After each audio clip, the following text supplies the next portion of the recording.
Presidential security. Presidential security. Saan kaya ito sila pupunta? Presidential security, oh. Presidential security. Presidential security. So, presidential security, sino ang hinahatid nila? PFP. Presidential security. Yan nga, presidential security. Sino? Ayun o, may Command. ambulance. Ayun o, may ambulance. Saan ba ang ambulance? Ayun, Hindi. Okay, so hi guys, kamusta po kayong lahat? And mega love shoutout po sa inyo and welcome back ulit sa aking YouTube channel, Nets M Vlog. So, eto na nga po guys, no, ang pag-uusapan natin ngayon ay about doon sa presidential security, no? Nasapul sa camera. Papuntang NAIA daw ito. Convoy ha, nag-convoy sila. No, kitang-kita po isang bus, presidential security at may kasama pang mga police car papuntang NAIA daw ito. So sino ang kanilang hinatid doon? 'Di ba? Tapos mamaya papakita ko sa inyo ang video ha. So hanggang ngayon po ay duda pa rin ito mga netizens na itong si PBBM daw ay wala na nga talaga, ano? So, bibigyan lang natin ng reaksyon etong mga post nila Jason Sa, nila Bugris, nila Maharlika, nila Cathy Binag. Kasi yung mga post po nila, guys, parang may kakaiba, no? Lalo na ito si Agent Morales din pala, no? Na ang sabi niya, within 24 hours na hindi ninyo mailabas si Bonget, need na mag-oath taking ang new president. Ayun po, yung post ni Agent Morales. May dahilan kasi guys kung bakit maraming nagdududa ngayon. Kasi itong mga inilabas nilang mga video, mga post ng mga mainstream media na kung saan ay si PBBM ay dumalo daw ng event ay mga lumang video. May mga lumang video pala. Ano? Siyempre, madali lang po. Kaya i-google yan, guys. I-google mo lang yan, malalaman mo kung kailan nagaganap yung video na iyan. Yun pala, last year pa. Yung iba, after 2 years, after 3 years. Di ba? So, ayan nga po, no, marami pa rin umaasa na si PBBM ay lumabas, mag-live, at ipakita yung latest talaga niya na mukha. Hindi yung throwback. Diba? So, marami pong balita ngayon na naman pagising ko. Ang daming mga post itong, lalo na ito si Optic, no? Optic Politics, sabi niya, maraming mga pulis at sundalo sa St. Luke's. Bakit? Kung sinong malapit dyan, paki-update po. No? Nakakapagtaka, no? Tapos habang nag-i-scroll ako, binabasa ko itong mga post nila patungkol kay PBBM. Ito, nabasa ko rin ulit, bago lang, pagising ko ha. Itong si Agent Morales, sabi niya, teachers, ihanda na ang tuniladang pansit at itamtax na ang mga table, patay na siya. Yung mga ganun guys, ano? Sino ba kasi hindi magdududa niyan? Siyempre, makapagsabi ka talaga, natutuwa siguro, no? Kasi ang mga post ni PBBM, ang mga post ng mga mainstream media ngayon, puro throwback eh. Bakit throwback? Kahapon, pinakita ko sa inyo yung mga post ng mainstream media noong nakarang araw, pinakita ko rin sa inyo na yung post na yon kasi kumakalat kasi sa social media guys eh. Ano? Habang nagpo-post po sila ng mga latest ko about kay PBBM na nag-join ng event, eto man na mga netizens ay magre-research ka agad sila. Yung, kung kailan ba talaga itong video na ito, latest ba ito or last year pa. Diba? So, lumabas ang totoo na mga lumang video pala at lumang pictures. Lalo na ito.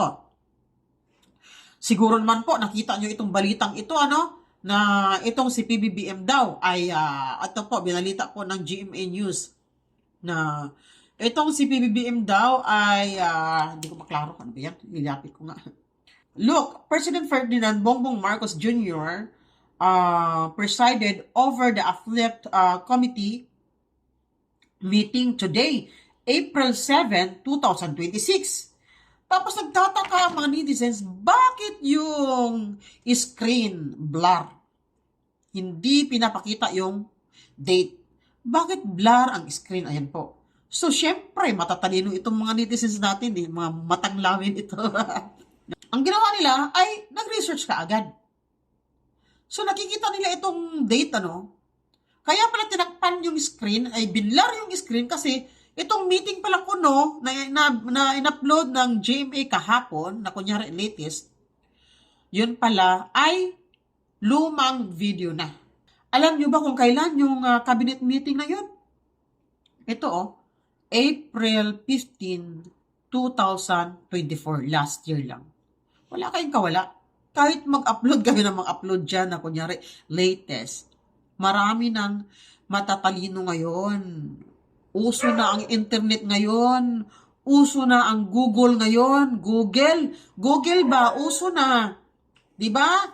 Hindi nyo na mauuto etong mga netizens. Hindi nyo rin po kami masisisi. Normal lang na mag-question kami kung ano nga ba talaga ang nangyari kay PBBM. Lalo na siya na mismo ang umamin na ospital siya nung nakaraan kasi nakaramdam siya ng discomfort dahil siya ay may diverticulitis. Diba? So wala tayong magagawa. Marami mga puting ahas na maghahatid ng balita kina Bugris. Sino pa? Bugris, Maharlika, sila Jisonsa, diba? Tulad nito, may nag-PM na naman kay Bugris. Ayan po, pambasa ko sa inyo.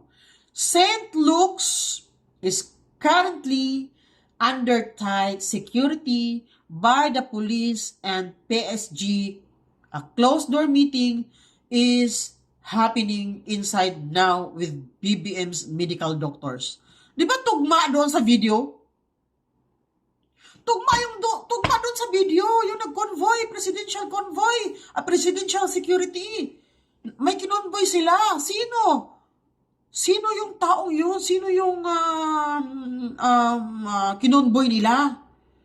Di ba? Mas nauna pa ito nag-post si Eloy Bugris, tapos scroll bagong upload ka agad akong napanood doon kay Chinito ba yun na page na isang bus na presidential security at may mga police car pa.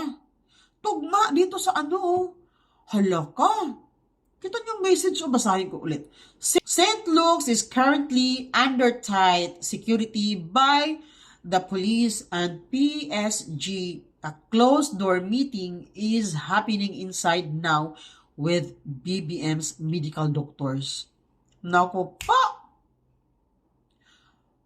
Sino kaya yung presidential security na yun, Sino kaya yung kinonvoy nila, Grabe, isang bus talaga. Sino ba ang mga sakay doon? Siyempre, presidential security. Hindi natin alam, baka mga PSG na yun. Pero papuntang airport daw Maririnig niyo po sa video. So ito na. Papanood ko sa inyo ang video. Tara, panoorin pa natin. Tanawa sa gilid. Nailobos sa pantros. Tanawa sa gilid. Kita lang lagi nagkaputiri. Pansa. Ay, lagi. Pansa na siyang logo. Logo ng Security. Presidential security. Presidential security. Saan kaya ito sila pupunta? Presidential security, Presidential security. Presidential Security. So, presidential security, sino ang hinahatid nila? PFP. Presidential security. Yan nga, presidential security. Sino? Ayun o, may Command. ambulance. Ayun o, may ambulance. Saan ba ang ambulance? Ayun, Hindi, FedEx. Hindi, ambulance yan. FedEx. Dilo. FedEx. Ayun, FedEx. Sino kaya kinukonvoy nila?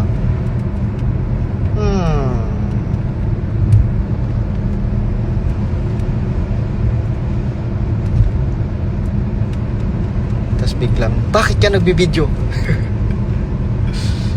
Na-miss lang kami, sir. Kasi balak namin mag-HPG soon.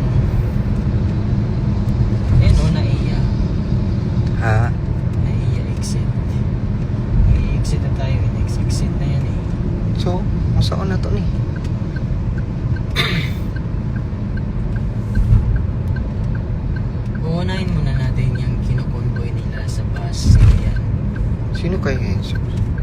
Binabas nila para hindi halata. Saan na yun? Ano kayong nangyayari? Ang bus talaga kinakonvoy nila.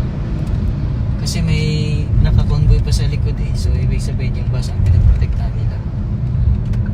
So, sino ang nasa loob ng bus? Who's inside the bus? Tas presidential, di ba? Presidential.